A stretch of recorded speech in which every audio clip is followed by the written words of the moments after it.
sharp contradistinction to life lived online. I think that's the narrow way to put it. I did find, for all the sort of, I think, what I was laying out earlier, where I have trouble following you, that resonated in the book in a big way with my life recently. And I don't know, just throwing that out there. I don't know what how you relate and think about that.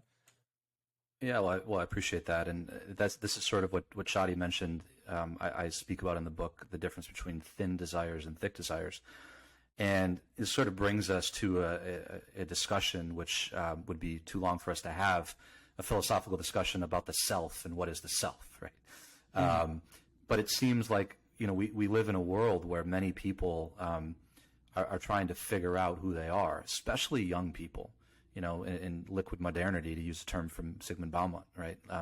There doesn't seem to be any stability, right? Like sort of continuity of the self. And when I'm speaking and writing about thick desires, I'm speaking about the kind of desires that are more stable and have continuity to them, as opposed to thin desires, which are just sort of a highly mimetic, reactive, responsive to the people that I'm seeing on social media, on Instagram. Maybe I want to be like them in some way. Those are generally thin desires. We have this expression in English. I feel like I'm losing myself. People use this expression all the time. I felt like I've lost myself, right? And the whole impetus for that book is that in my late 20s, I felt like I had lost myself. Like, what am I even doing?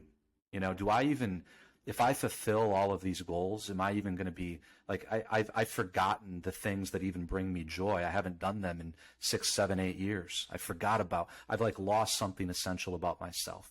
So I use the word self-possession and thick desires to describe a kind of core, where when we're operating in a highly mimetic way, if we're sensitive to what that core is or what that sort of self is or what those thick desires are, we normally realize it if we're not too far gone or too far down the path of being having completely dissipated all of our sort of core motivation and core desires.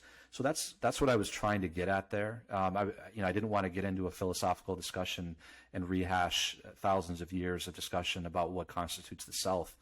But it is relevant to this discussion about mimesis and mimetic desire, because I think there are a lot of people that are operating outside of themselves. And I've spoken to a lot of people that do change their relationship with social media, with Twitter, with the kind of political discourse, and do discover a sense of satisfaction, relief, freedom, self-possession that they simply didn't have before.